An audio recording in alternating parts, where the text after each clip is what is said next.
Bonjour.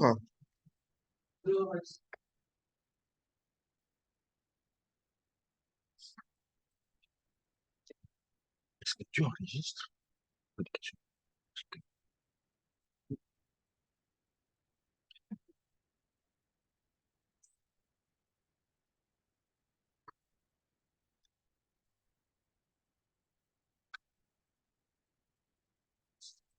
Il y a le frère biologique de notre Seigneur qui a écrit ceci. Soumettez-vous donc à Dieu, résistez au diable et il fuira loin de vous. Ce frère biologique, c'est Jacques, frère biologique, mais aussi frère dans le Seigneur. Oui. Soumettez-vous donc à Dieu, résistez au diable et il fuira loin de vous. Jésus, un modèle de résilience face à la tentation. Jésus, un modèle de résilience face à la tentation. Nous allons poursuivre ce matin la méditation de ce que nous avons commencé depuis quelques semaines, à savoir l'étude du livre de Luc, l'évangile de Luc. L'évangile de Luc. Luc chapitre 4, les versets 1 à 13. Luc chapitre 4, les versets 1 à 13. Et je vais lire dans la version du Semeur. Luc chapitre 4, les versets 1 à 13.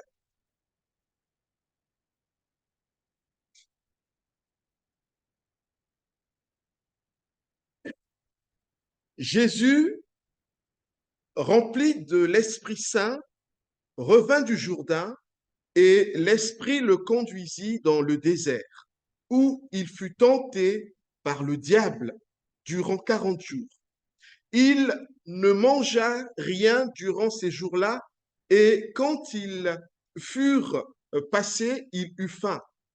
Alors le diable lui dit, si tu es le Fils de Dieu, ordonne donc à cette pierre de se changer en pain. Jésus lui répondit, il est écrit, l'homme ne vivra pas seulement de pain. Le diable l'entraîna sur une hauteur, lui montra en un instant tous les royaumes de la terre et lui dit, je te donnerai la domination universelle ainsi que les richesses et la gloire de ces royaumes, car tout cela a été remis entre mes mains et je le donne à qui je veux. Si donc tu te prosternes devant moi, tout cela sera à toi. Jésus lui répondit, il est écrit, tu adoreras le Seigneur ton Dieu et c'est à lui seul que tu rendras un culte. Le diable le conduisit ensuite à Jérusalem, le plaça tout en haut du temple et lui dit, si tu es le Fils de Dieu, jette-toi d'ici en bas, car il est écrit, il donnera des ordres à ses anges à ton sujet pour qu'ils veillent sur toi. Et encore, ils te porteront sur leurs mains pour que ton pied ne heurte pas de pierre. Jésus répondit, il est aussi écrit, tu ne forceras pas la main au Seigneur, ton Dieu. Lorsque le diable eut achevé de le soumettre à toutes sortes de tentations, il s'éloigna de lui jusqu'au temps fixé. Jusqu'ici la parole de notre Dieu. Nous le savons que Jésus n'a pas le même agenda que Satan plutôt n'a pas le même agenda que notre Seigneur. Le diable n'a qu'un seul objectif, c'est celui de nuire à l'action de notre Seigneur. Alors que notre Seigneur, lui, il est venu pour le salut de l'humanité. Le diable est notre Seigneur ne sont pas dans le même couloir. Ils sont dans deux couloirs opposés. Et ça sera toujours ainsi. Ici, dans ce que nous venons de lire, le diable n'a qu'un seul désir, c'est de contrecarrer l'action que mène Jésus. Ici, Jésus est en train de vivre un temps de jeûne. Il s'est abstenu de manger pendant plusieurs jours et le diable n'est pas d'accord. Il se trouve que la semaine dernière, il y ait des personnes dans notre Église, des frères et sœurs, qui aussi ont entrepris de vivre un temps de jeûne, ce qui est encourageant. Nous voyons donc ici Jésus qui entreprend ce temps où il s'abstient de manger. On va le voir pour quelles raisons. Au-delà de cette tentation, c'est l'opposition permanente de Satan face à Jésus que Luc met en avant ici. Avant que Jésus ne rentre en scène, nous l'avons vu dans les chapitres qui précèdent plutôt, que c'est Jean le Baptiste qui était mis en avant, Jean le précurseur qui était mis en avant. Et maintenant, c'est Jésus qui est mis en lumière par Luc. Et on va le voir que c'est fait justement à dessein. La séquence qui couvre le baptême de Jésus par Jean, la tentation de Jésus par le diable et l'inauguration du ministère public et privé de Jésus est une séquence au fond de passation de pouvoir ou passation de témoin entre Jean et Jésus. Cette passation de pouvoir est d'autant plus frappante que l'évangéliste Luc fait de sorte que Jean se retrouve en prison, comme s'il voulait nous dire, maintenant, Jean s'est retiré, Jean a précédé Jésus, il s'est retiré, c'est maintenant Jésus qui rentre en scène. C'est un peu ce que l'on voit ici. Alors tout cela est poussé, bien entendu, par l'Esprit de Dieu. Oui, Luc organise sa rédaction de façon à ce que Jean se retrouve en prison, comme si les projecteurs n'étaient plus braqués que sur Jésus. Généralement, dans la littérature biblique, le jeûne est associé à la prière, le jeûne est associé à l'intercession, le jeûne est associé à la lamentation, le jeûne est associé à la méditation de la parole de Dieu. On peut se demander si un tel jeûne n'était pas au fond une manière pour notre Seigneur de préparer la tentation qui allait arriver. Nous l'avons lu que lorsque Jésus a commencé son jeûne, 40 jours après, le diable s'est mis à le tenter. Et on peut voir ici que lorsque Jésus entreprend ce jeûne, c'est comme s'il anticipait cette tentation qui allait venir.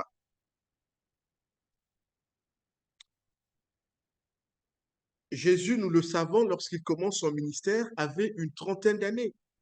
Et la trentaine fait partie d'une tranche d'âge dans laquelle le nombre de calories nécessaires est très élevé. Et donc, on peut imaginer ce que réclamait l'organisme de Jésus pendant qu'il faisait son jeûne de 40 jours.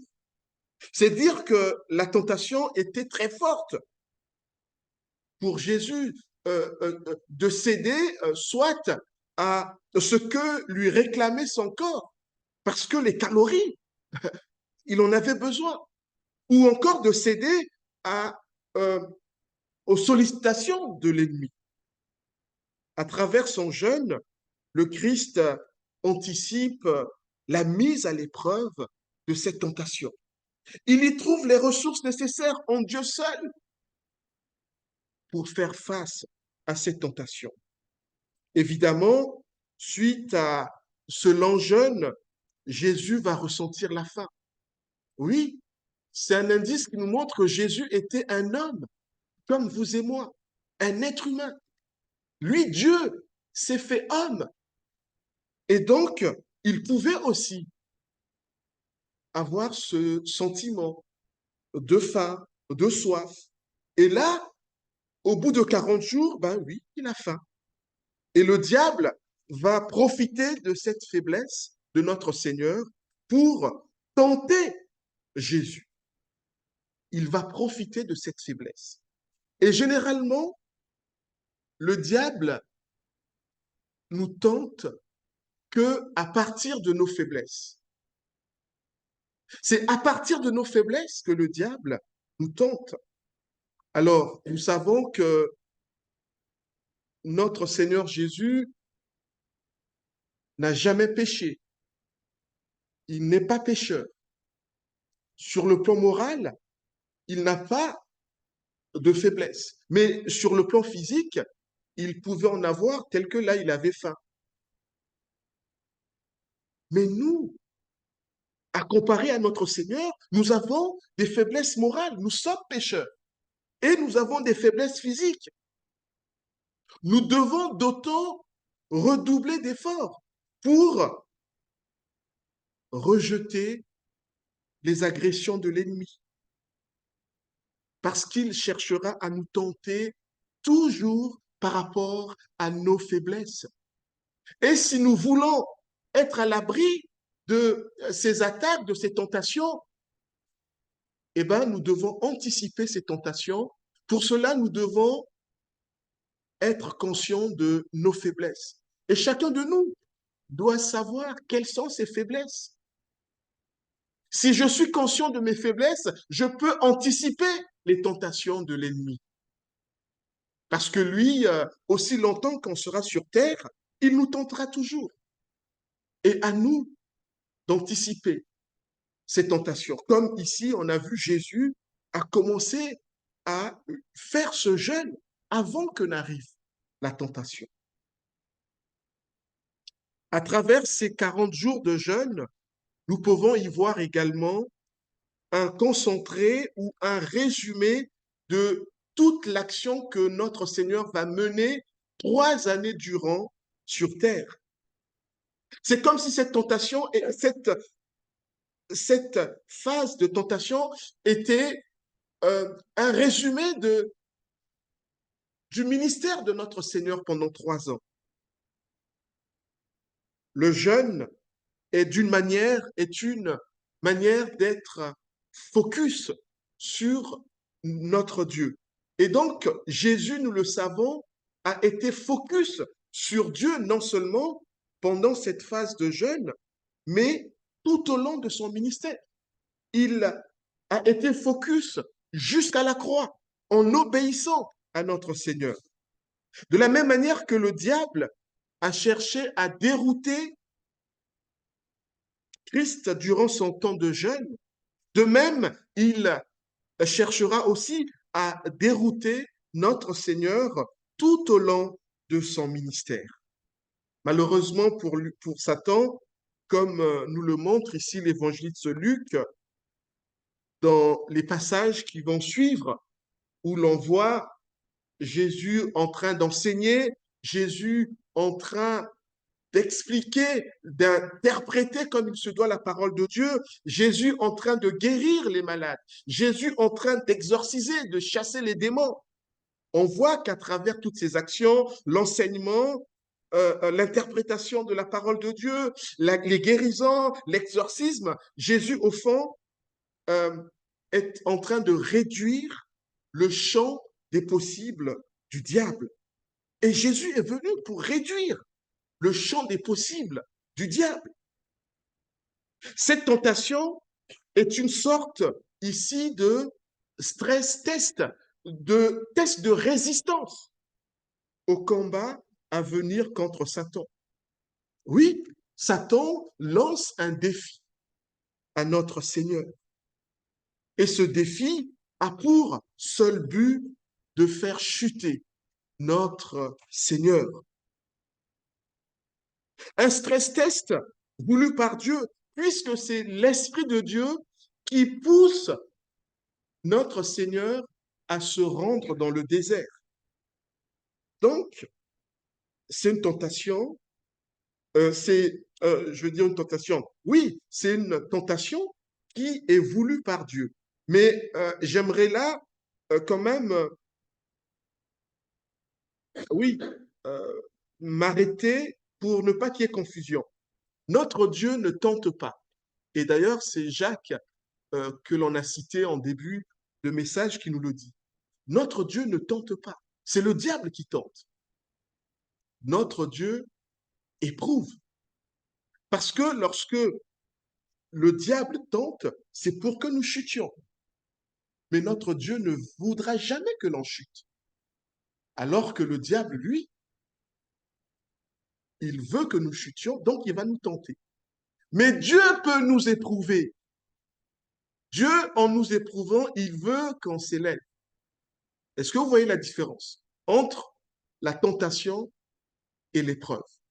Alors, dans la pratique, euh, un même événement peut être une tentation du côté du diable et une épreuve du côté de Dieu. Je prends un exemple bête.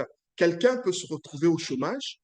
Le diable peut utiliser cet événement pour tenter ce chrétien, afin que le chrétien puisse se décourager, délaisser sa marche avec le Seigneur. Alors que le même événement, ce chômage, est un moyen pour Dieu d'éprouver le même chrétien pour que le chrétien soit endurant dans sa relation avec le Seigneur et afin qu'il en sorte grandi, alors que c'est le même événement. Donc ici, le diable, oui, il tente notre Seigneur.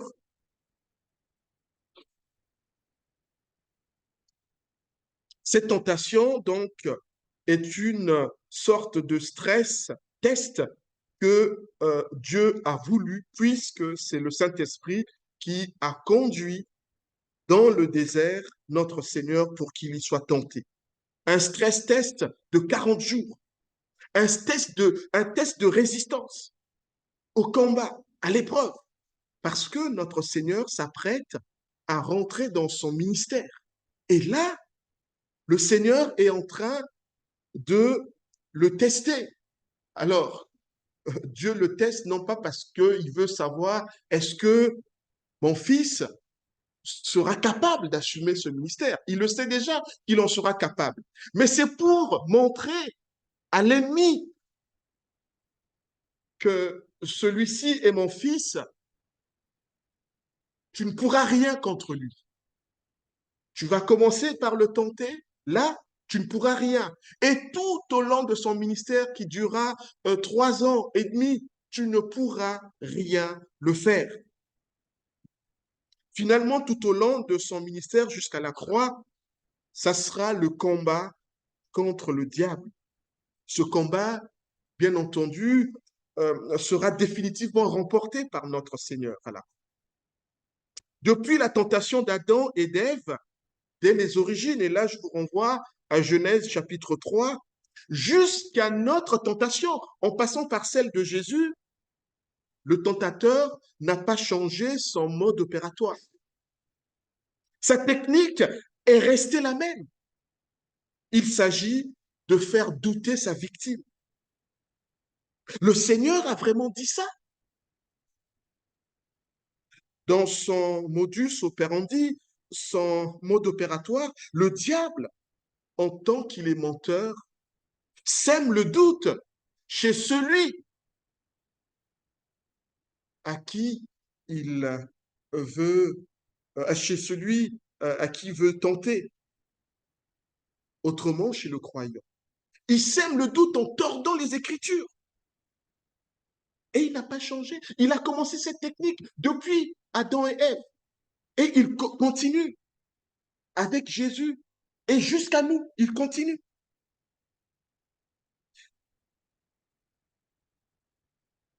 À travers l'épisode de la tentation, Luc veut montrer que l'ennemi du peuple de Dieu est Satan, que l'ennemi du peuple de Dieu, ce ne sont pas les païens, mais Satan.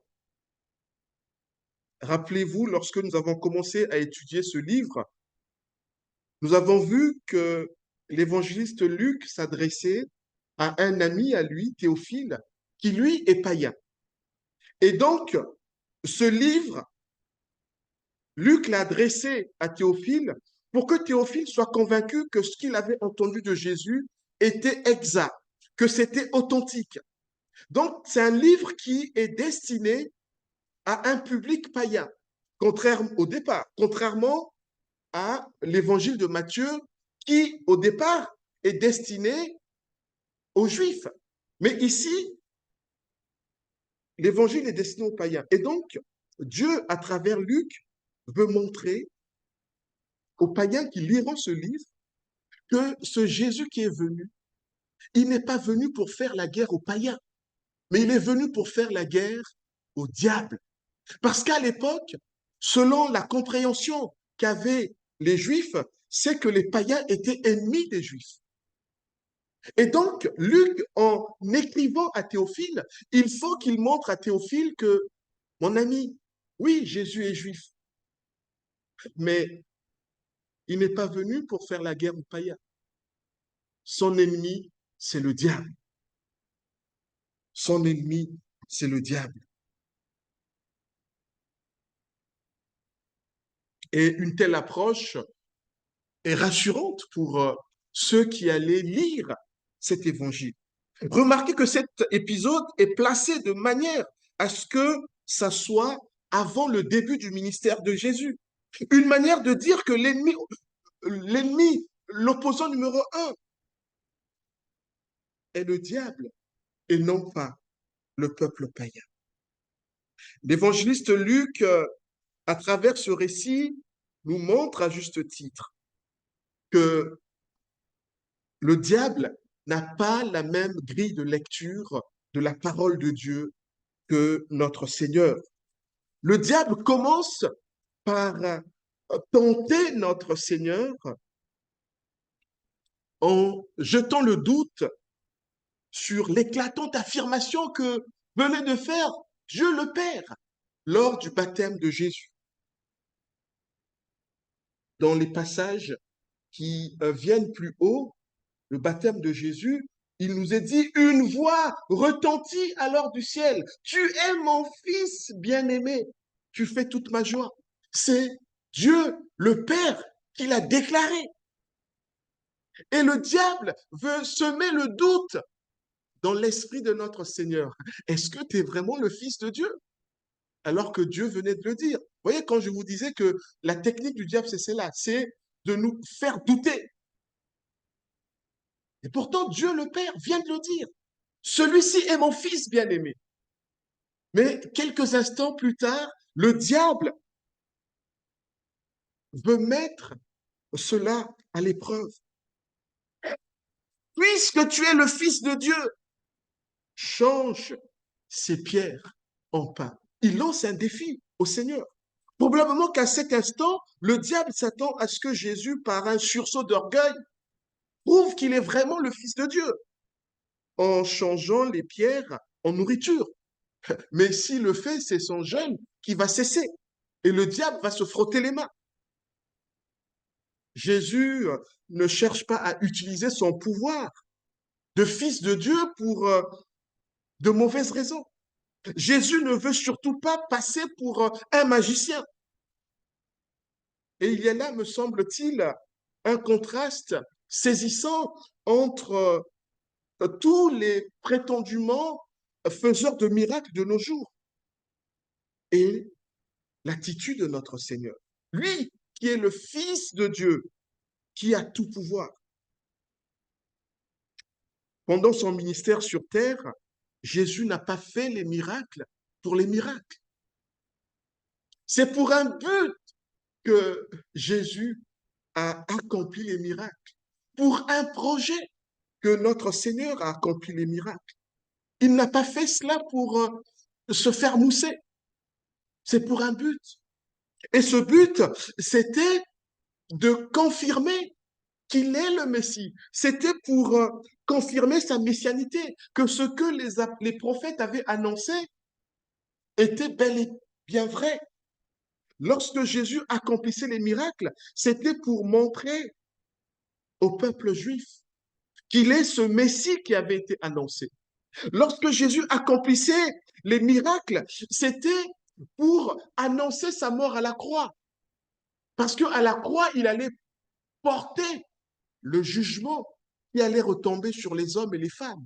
Il allait porter toute maladie à la croix. Donc, toutes les fois que notre Seigneur accomplissait les miracles, il anticipait sa mort à la croix. C'est comme aujourd'hui, on parle euh, de, oui, une bande-annonce. Il annonce sa mort.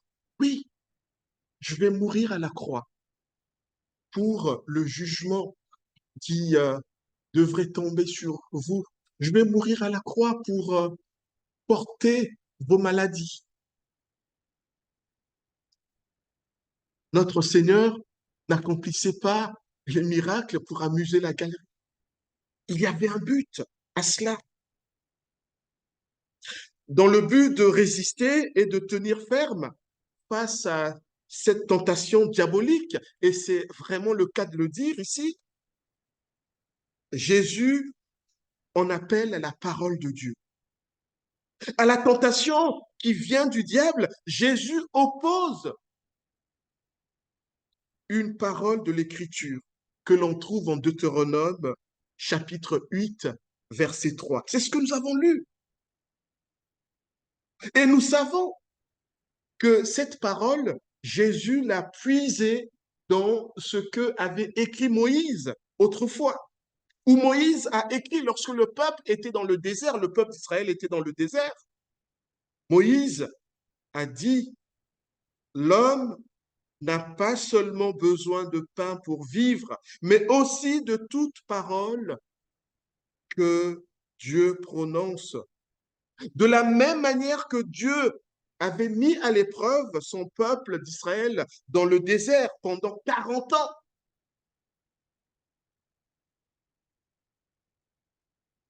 Pour voir si ce peuple allait lui obéir, je vous renvoie à Deutéronome 8, verset 2.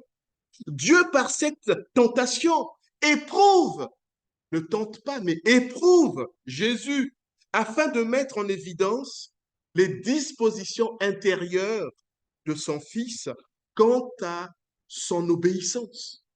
Dieu savait que son Fils allait lui obéir, mais pour des raisons pédagogiques, il voulait le montrer au diable.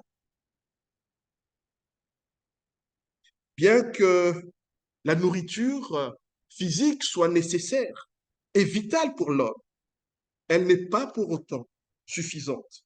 Il faut, à côté de la nourriture physique, la nourriture spirituelle qui est la parole de Dieu. C'est ce que Moïse a dit au peuple. Le diable est têtu. Il renonce difficilement, quand bien même il sait que c'en est déjà fini pour lui.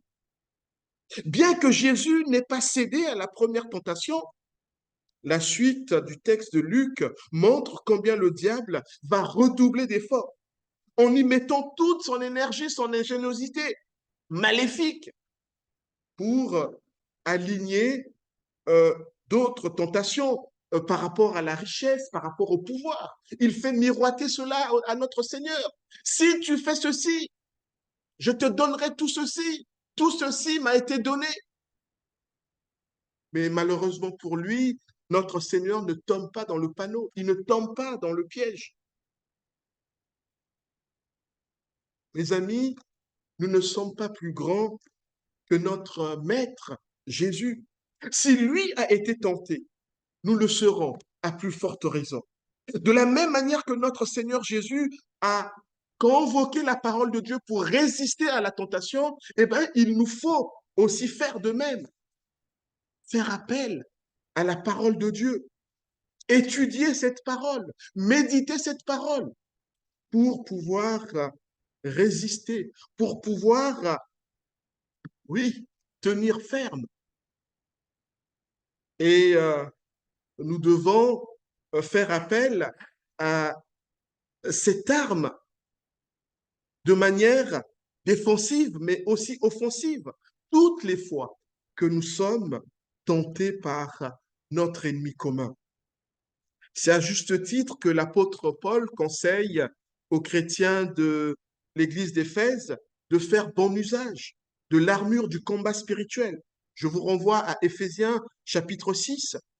L'armure spirituelle, ainsi décrite par Paul, est un puissant pare-feu contre le diable qui n'a qu'un seul désir, nous déstabiliser dans tous les domaines de nos vies. Pour résister au diable lors du mauvais jour, lorsque nous sommes tentés, il nous faut nous appuyer sur la puissance et la force de notre Seigneur Jésus en utilisant les armes spirituelles qu'il met à notre disposition. Autrement dit, le chrétien doit se revêtir de l'homme nouveau. Et cet homme a vocation à vivre d'une manière nouvelle, en accord avec la parole de notre Dieu. Ces armes n'ont pas la seule vocation à être utilisées lorsque vient la tentation, mais à être utilisées aussi en amont de la tentation, en prévision de la tentation, de manière préventive.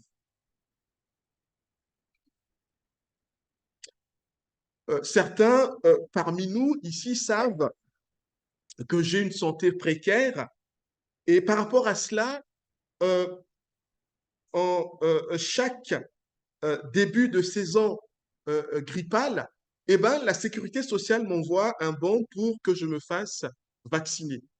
Mais ce vaccin, c'est en prévention de la grippe. C'est pour anticiper. Ce vaccin ne m'est pas administré lorsque j'ai la grippe. C'est en amont, c'est en prévention. Il en est de même pour nous. Nous devons prévenir la tentation du diable. De manière à ce que lorsque nous serons tentés, parce que nous serons tentés, aussi longtemps que nous serons sur cette terre, nous serons tentés. De manière à ce que lorsque nous serons tentés, eh bien, que nous puissions résister à cette tentation, que nous ne chutions pas, que nous ne délaissions pas notre Seigneur. Tout à l'heure, notre sœur nous a lu ce passage d'Hébreux, chapitre 10, il me semble-t-il, verset 23, qui dit, ne délaissez pas votre assemblée. Oui, dans le contexte d'Hébreux, c'est des personnes qui avaient été tentées par le diable et ils ont laissé.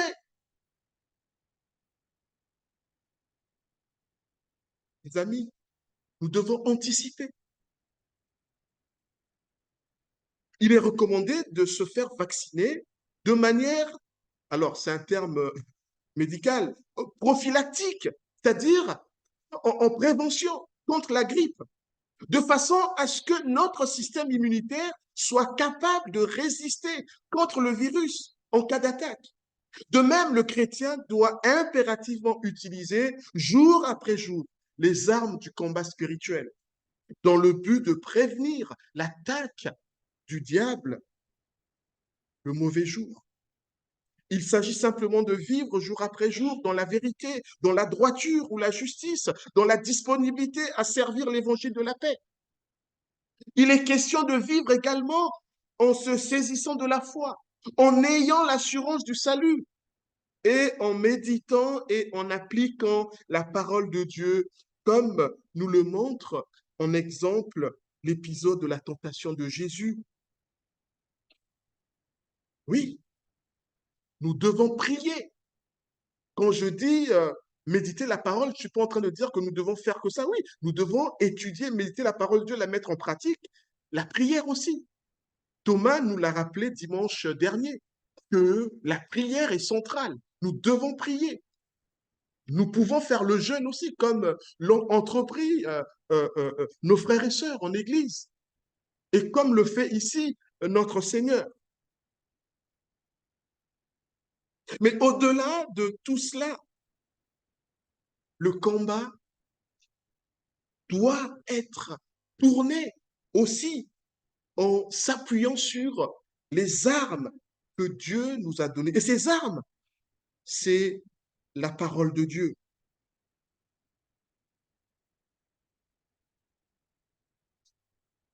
Le récit que nous sommes en train de méditer, du chapitre 4, versets 1 à 13, est un court messie parmi tout ce que Luc a écrit dans ce livre.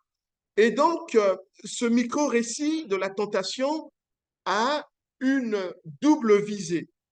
Une visée rétrospective d'une part et une visée prospective d'autre part. C'est-à-dire que cet épisode que nous sommes en train de voir a un objectif de nous renvoyer en arrière dans l'Ancien Testament, mais aussi de nous projeter dans l'avenir.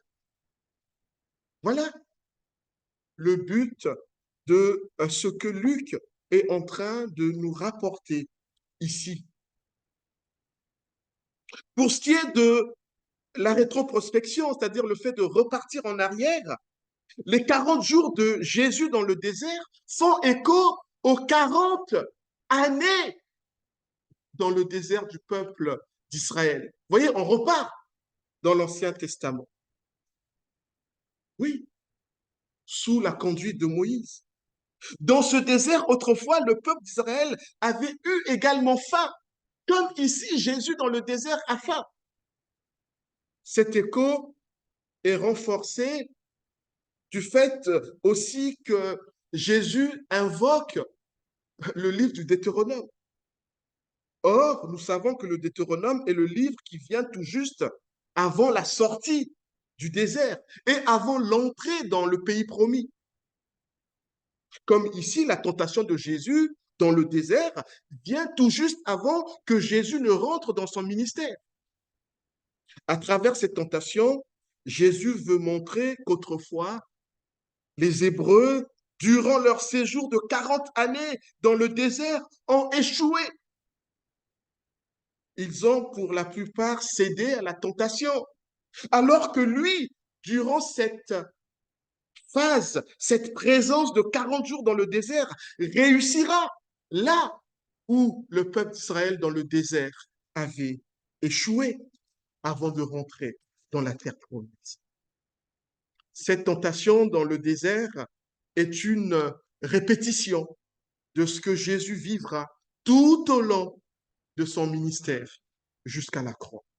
Dans cet épisode, il est question d'obéissance à Dieu. Jésus va obéir à Dieu dans le désert, alors qu'une bonne partie des Hébreux, eux, avaient échoué, n'avaient pas pu obéir à Dieu dans le désert. Jésus va obéir à Dieu dans le désert, alors qu'une bonne partie du peuple d'Israël avait succombé au charme du diable. Israël, dans le désert, avait attristé l'Esprit de Dieu. En revanche, ici, Jésus fait la joie du Père. Bien que Jésus rejette les propositions diaboliques de Satan, ce dernier va insister plusieurs fois, comme on l'a vu, en lui faisant miroiter la richesse, le pouvoir sur cette terre. Mais c'était sans compter avec le sérieux de notre Seigneur. Ce que le diable avait oublié, c'est que sans son aide maléfique, Jésus pouvait avoir tout ce qui lui faisait miroiter. En effet, selon le Deutéronome, la seule obéissance à Dieu lui ouvrait les portes de la bénédiction. Il n'avait pas besoin d'écouter le diable. Le fait que dans la séquence, il ait fait état du Jourdain, on voit que Jésus a été baptisé dans le Jourdain, le fleuve, le Jourdain, et Jésus est déporté dans le désert qui se trouve dans le Jourdain n'est pas innocent ici. Lorsque Luc organise son texte, c'est pour nous renvoyer à l'Ancien Testament. Parce que là aussi, nous le voyons,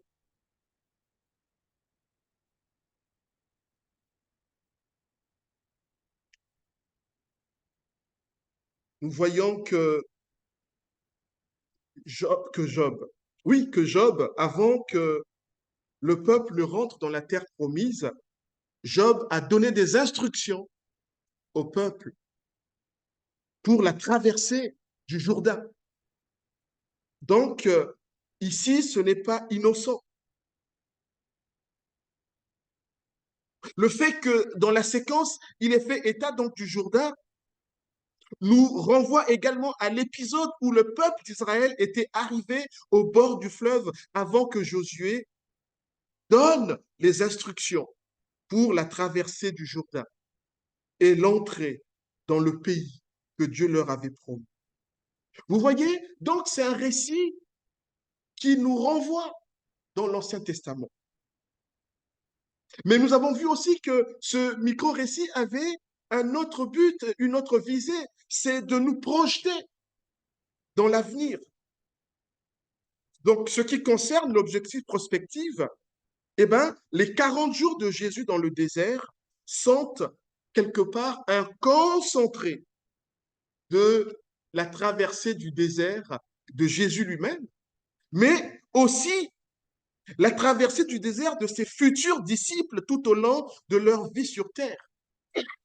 Cet épisode de la tentation de Jésus par le diable est un condensé des assauts du diable auxquels devront faire face dans leur quotidien les chrétiens que nous sommes.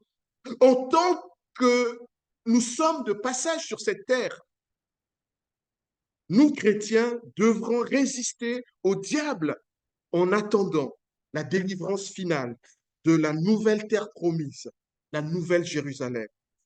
La seule manière de résister sera de faire appel à la parole de Dieu.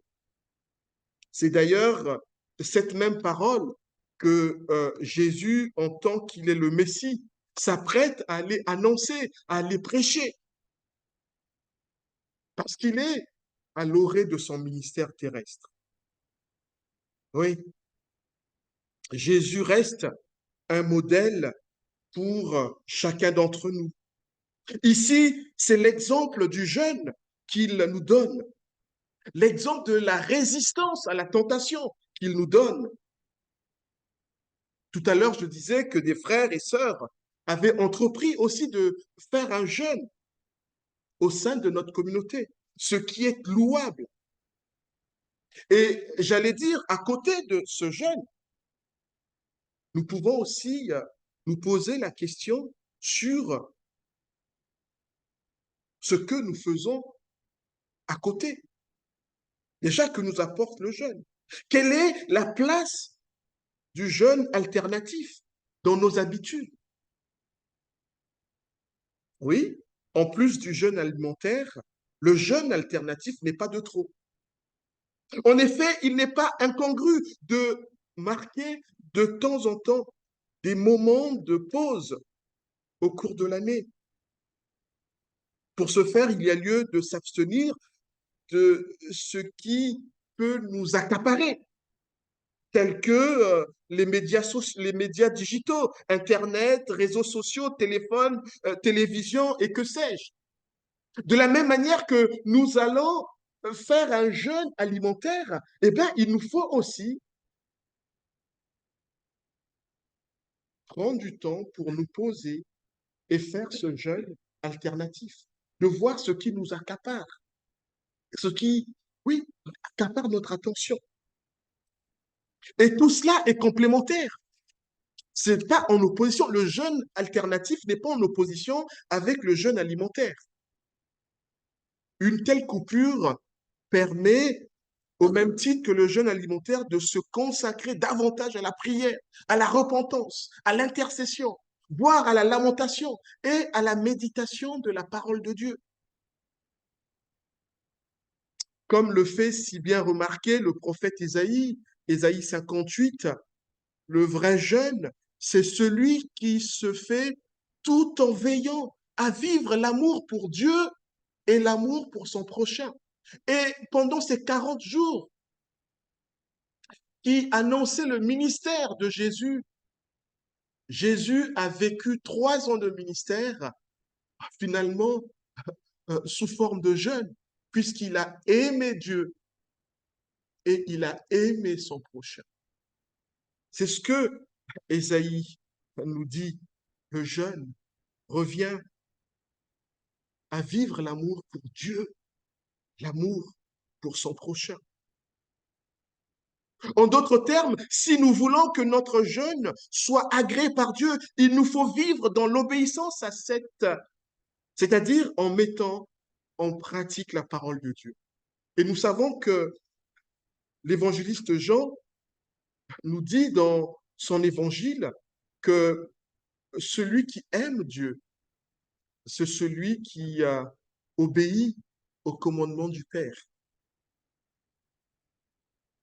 Et lorsque on demande à Jésus quel est le plus grand commandement, Jésus dira le plus grand commandement, c'est d'aimer Dieu de tout son cœur, c'est d'aimer son prochain comme soi-même.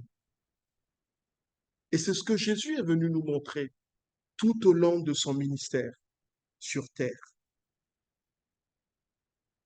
Cet épisode de la tentation de Jésus que nous venons d'analyser se trouve dans une séquence où nous avons, entre autres, l'épisode du baptême de Jésus, l'épisode sur la généalogie de Jésus, ainsi que l'épisode qui fait référence à l'inauguration du ministère de Jésus.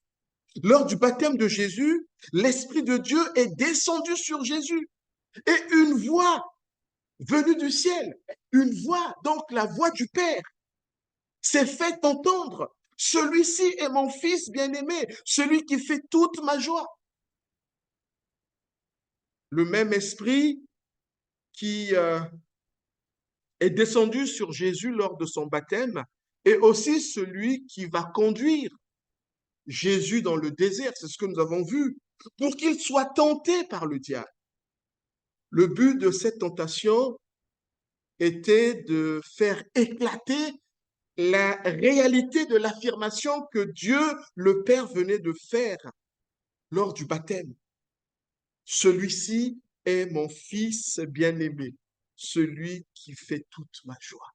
C'était pour montrer au diable que ce Jésus-là, il est mon fils. Il ne me désobéira jamais. En lisant cette séquence, nous avons l'impression que l'Esprit voulait prouver par cette tentation que Jésus faisait réellement la joie du Père, puisque malgré la tentation, Jésus a montré par son obéissance, en ne cédant pas à la tentation, qu'il était réellement le Fils de Dieu. Et cela nous fait penser à un autre épisode dans l'Ancien Testament, mes amis, l'épisode de Job, à qui Dieu avait laissé faire le diable afin qu'il le tente. Malheureusement pour le diable, comme dans le cas de Jésus, Job est resté droit dans ses bottes, fidèle à Dieu et a fait la joie de notre Dieu. À nous également, à la suite de Job, à la suite de Jésus,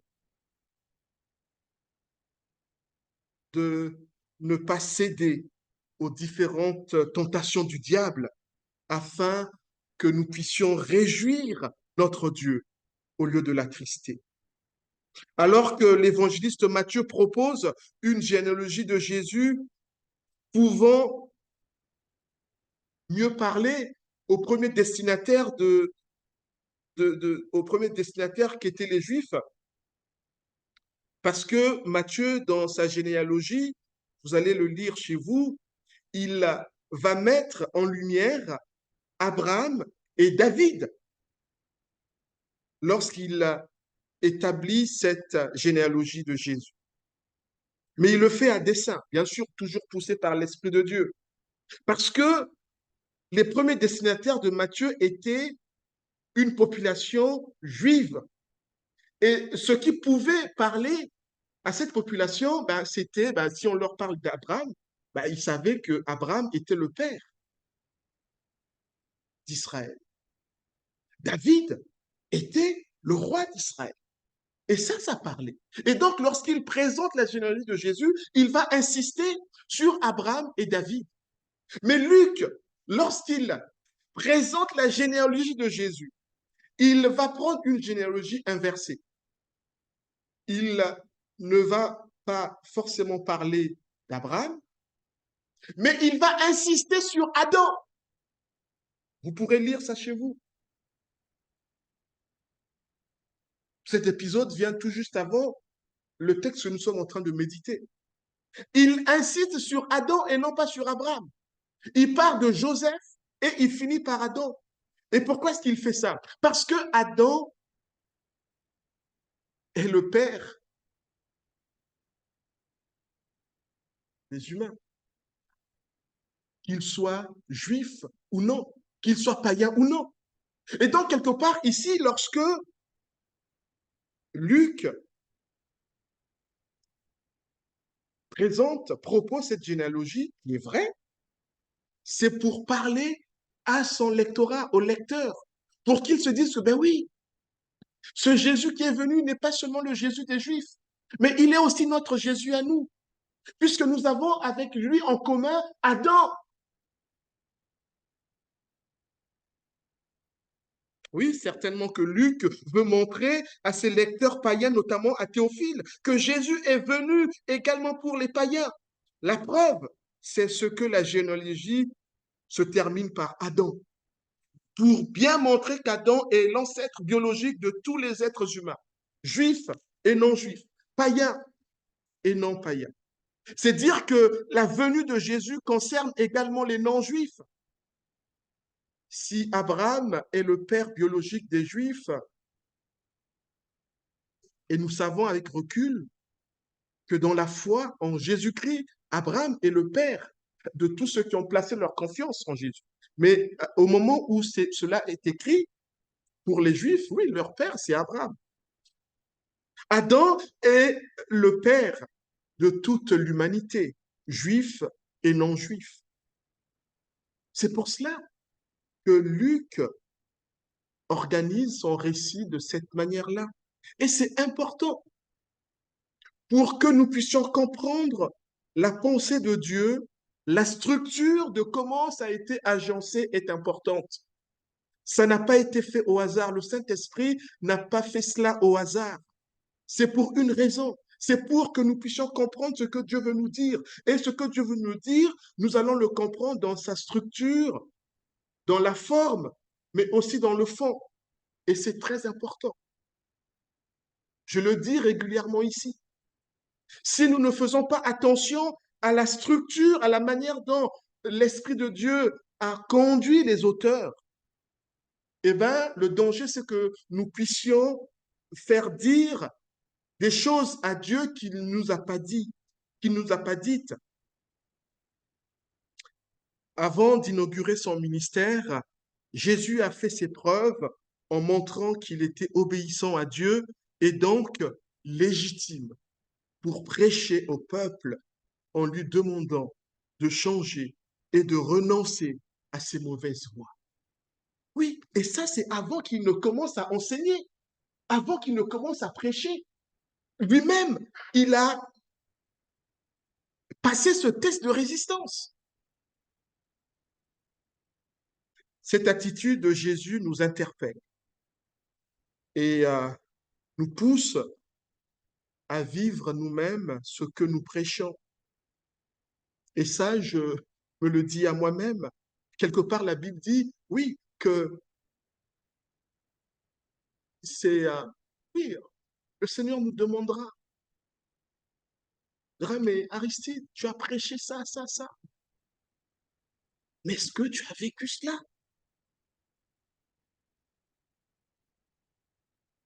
Oui, Jésus, avant de rentrer dans son ministère, il montre aussi par là, par cette tentation, il lui-même est obéissant. Ce qu'il va annoncer, eh ben, il le vit déjà. Par cette tentation qu'a affronté Jésus, nous voyons que Jésus est un être humain. En plus d'être Dieu, il est pleinement Dieu, mais il est aussi pleinement humain. Jésus n'a pas cédé à la tentation du diable. Bien au contraire, il a résisté en obéissant à la parole de Dieu. Il s'agit là, mes amis, pour chacun d'entre nous, d'un exemple à suivre lorsque nous sommes tentés.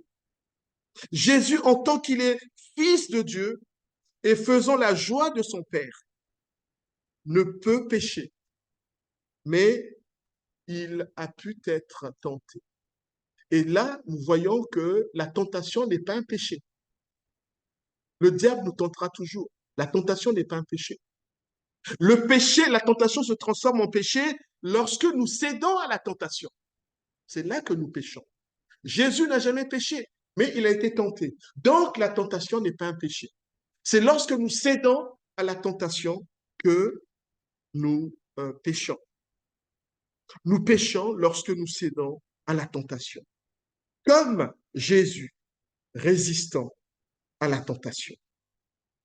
Amen.